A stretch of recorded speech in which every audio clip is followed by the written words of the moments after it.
Hey everybody, welcome back. I am here to deliver the next segment of God of War and comment on it a bit. So the goal here is that I am going to try to wrap up this game using Mike's footage. And then in the new year, after which time I will have acquired a PS5 and a copy of God of War Ragnarok, I'm going to be playing this through and probably commenting on it as I play and kind of exploring things and things like that. Hopefully Mike can join me for one more episode. It's just really hard coordinating our schedules. Also, thank you so much for the feedback on me sort of getting drowned out during the battle. I'll be very mindful of that and about talking. I'm just going to probably take notes as we go. Otherwise, I'm worried I'm going to forget to talk about something. So I'll jot things down as we go. And yeah, let's get into it. I do love when they throw in some Old Norse vocabulary. That's pretty great. All right. Going back to Fafnir's storeroom. Where are we going, Mike?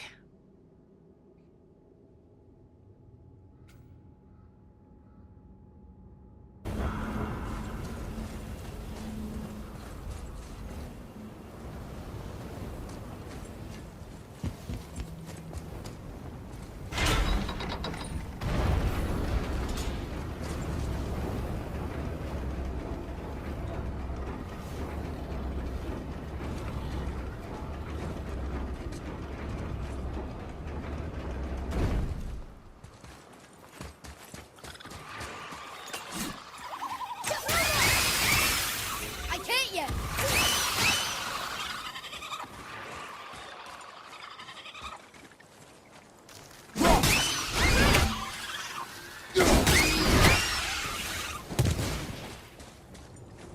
Fire incoming!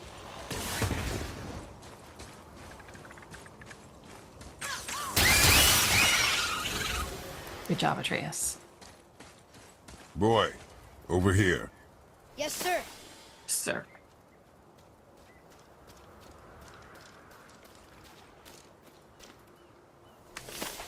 Another map. Great.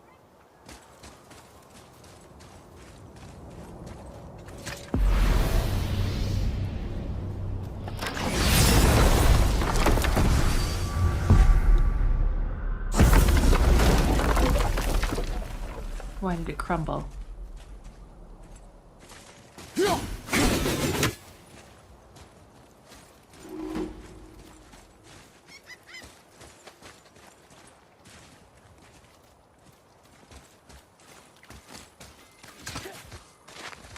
Mimir's being really quiet.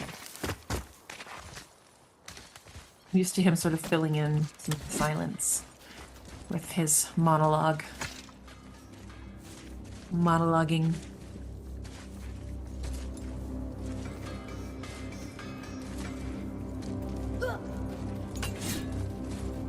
Once you retrieve the whetstone, please take utmost care while handling it.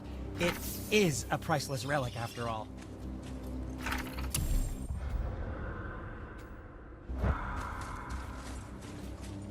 I love how different the personalities are. Sindri and Brock. He's so fussy and nervous.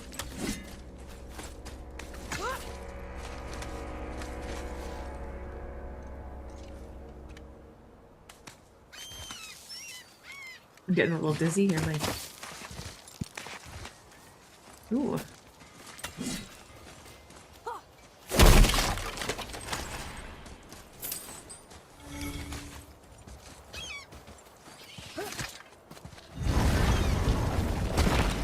Right.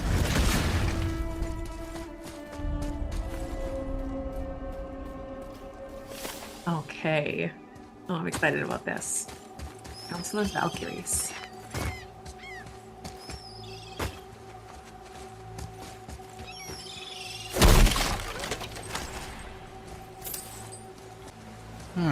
Could it be? I'll The wait. 8 Thrones. Stop being coy, Ed. Do you know this place or not? Mimir, the smartest man alive. I know many things. Well, whatever this place is, it looks important. To who? There is little of value here.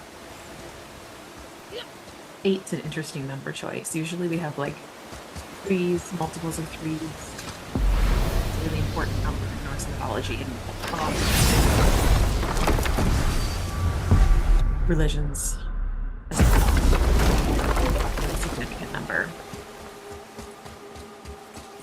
Yeah, but Valkyries are the choosers of the slain who bring half of the dead to Odin's Hall of Valhalla and the other half to Freya's Hall in Folkvangur.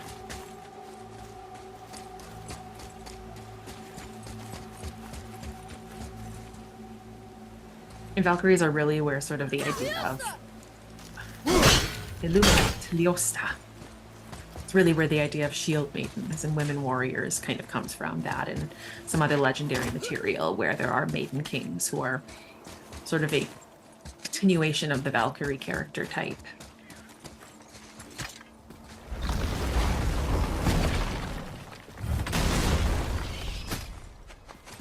Is that a fish?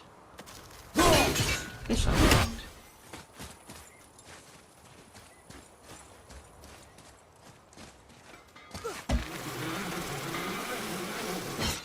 Once you retrieve the whetstone, please take utmost care while handling it. It is a priceless relic after all. Mm-hmm.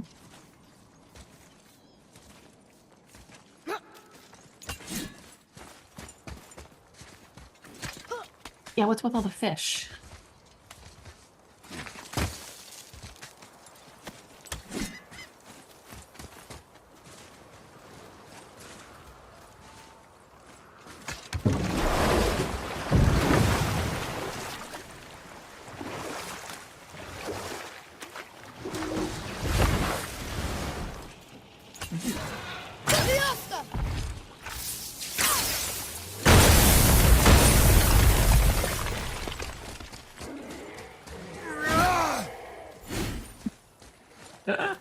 Sorry, Mike, I didn't mean to laugh.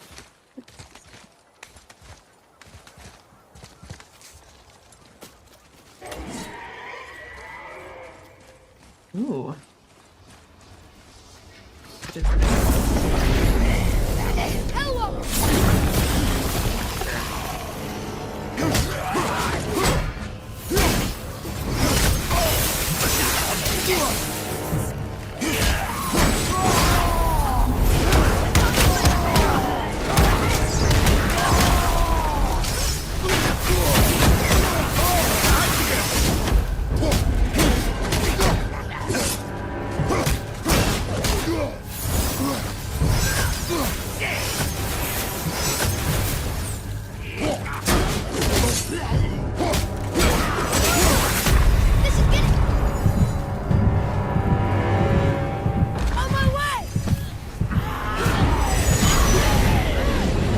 Game, or was this Mike? No, get up! Tough luck, Mike. Those Hellwalkers seem hard. See, I can't talk too big a game here because I'm about to play this, at least God of War Ragnarok, and I'm not confident in how well I'm going to do it.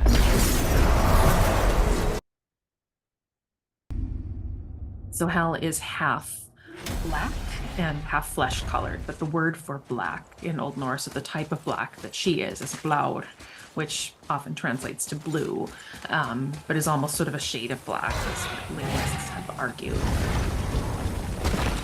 Ah, Fafnir. I always wondered what became of him. Fafnir. Wait, Fafnir? Like, Fafnir's storeroom Fafnir? The very one. But Sindri said he was a dwarf. He was. And now he's a dragon. Funny how life works, isn't it?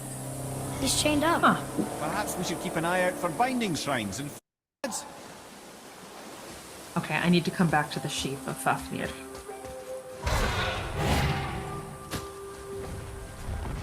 The very sort of Romanesque dragon.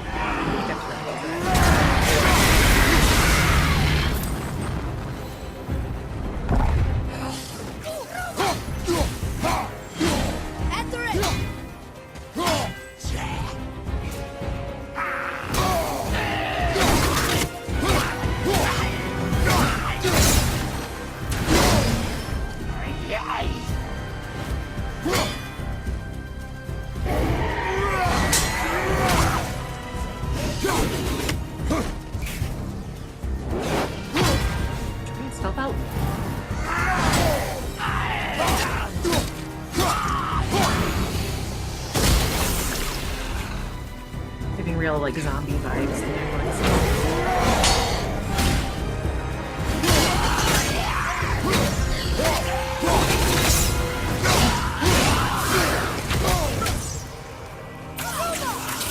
There he is. Good.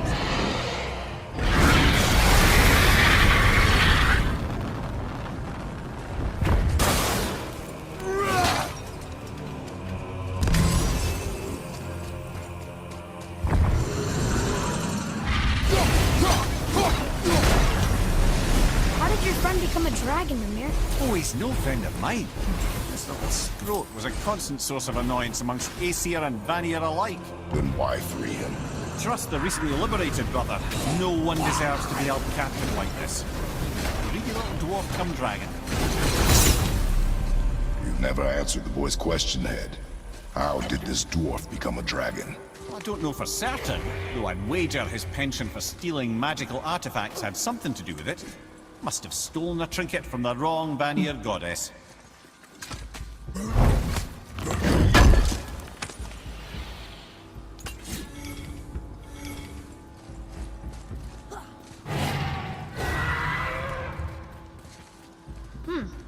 This is good to know.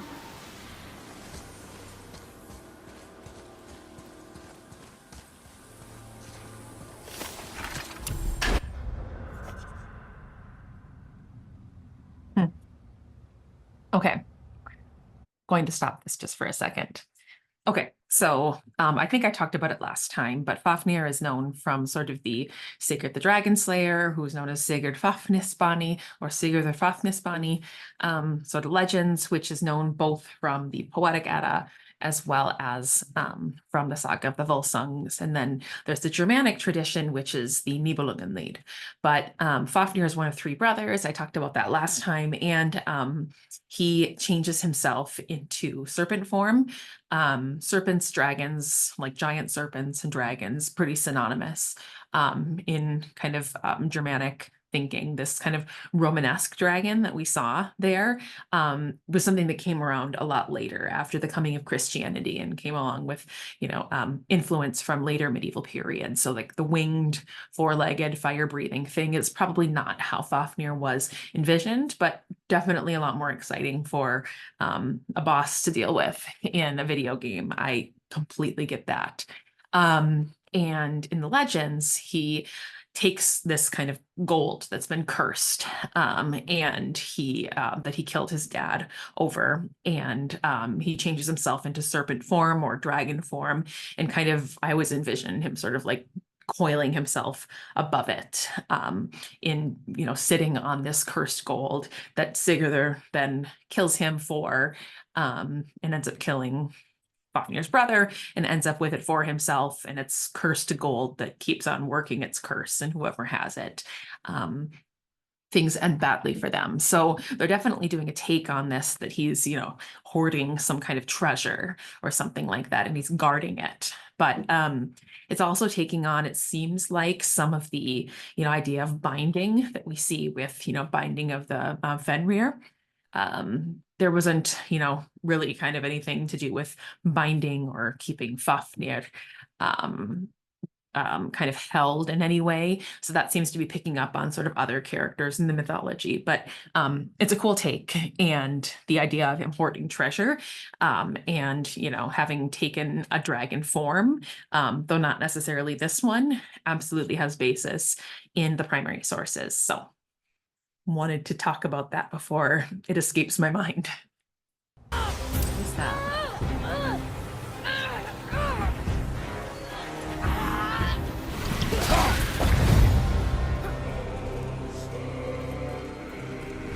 There you go, you wee little bugger.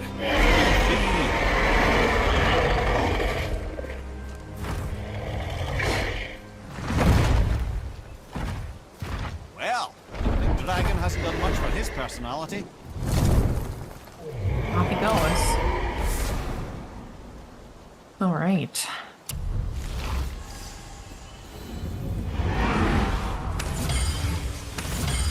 Up your loot.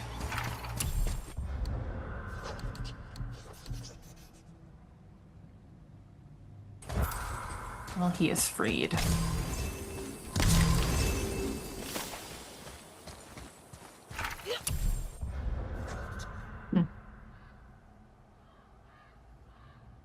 Yeah, so a slightly different take on the mythology, but like I've said, like in every video before, I'm totally good with these liberties that are taken. I think that some of the things that they're doing are like based in mythology and the related legends.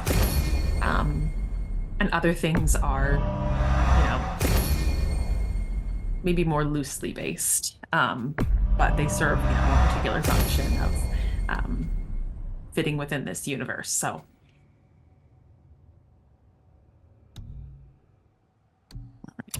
skip through this.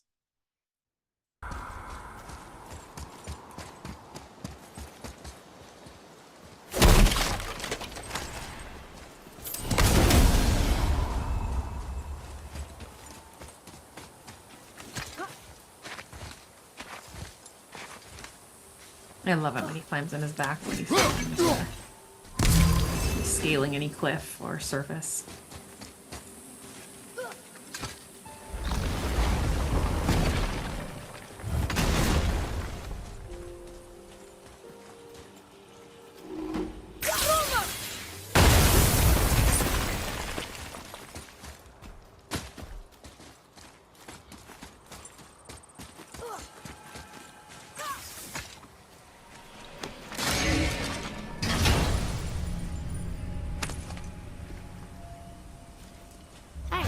It's a fragment of a language cipher. Excellent. We should look for more like this.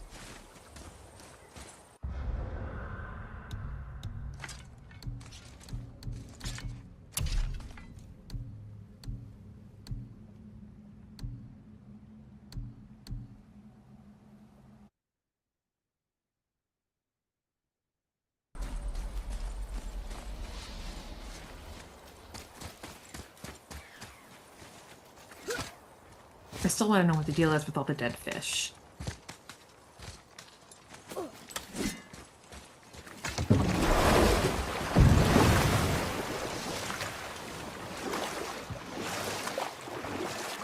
Always on the rivers and crossing rivers is another way I think that he's maybe a little bit Thor-like, although I think that Kratos has more kind of Odinic characteristics. Can't than believe anything. Odin and Freya were ever married. Love and hate are more closely intertwined than you might imagine. For instance, Odin hates the giants and they him. But Thor's own mother was the giantess Fjorgun, one of Odin's great loves. So Thor's half god and half giant? Mm-hmm. Weird. Once Fjorgun was gone, lonely ages passed for Odin.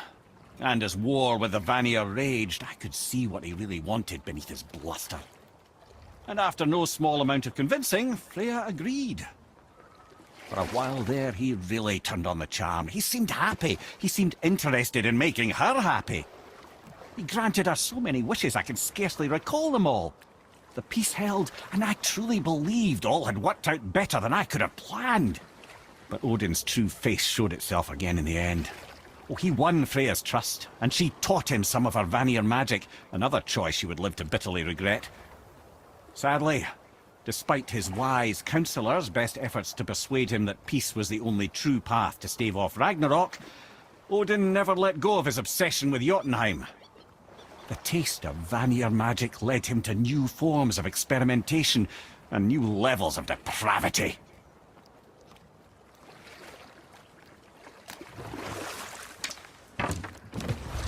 Okay, so I'm going to stop there to talk about a few things that came up. So yeah, absolutely, Thor is half god, half giant. And because his dad is a god, that means he's also a god, because it seems as the lineage is based on, what race or group your father belongs to. So because Odin is the father and, he had Thor with a giantess in the mythology, it's a giantess named Jörð or Earth. But it's, the same idea. And it is, he's not the son of Odin and Frigg. And again, the whole Frigg Freya thing is something I've talked about in a previous video. I will link to it below if you want to watch that, because that sort of talks about sort of scholarly discussions surrounding whether or not Frigg and Freya are actually two names for the same goddess.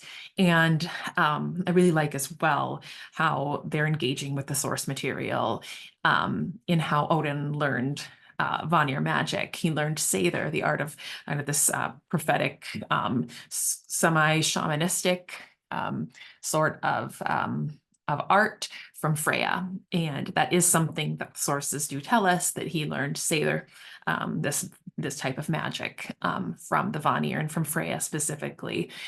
So they're doing some really cool things here in how they're engaging with the sources. I think I'm going to wrap it up at this point. I'm about halfway through this video clip, and I'm hoping to take the second half with Mike. And then we have another little bit that I'm hoping to be able to put forward as a short.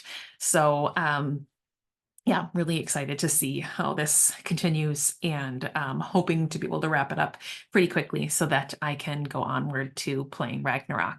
Yeah, any questions, comments, feedback, feel free to write it down below, and I will see you on the next one. All right, take care, everybody. And if you celebrate, happy Thanksgiving. Bye.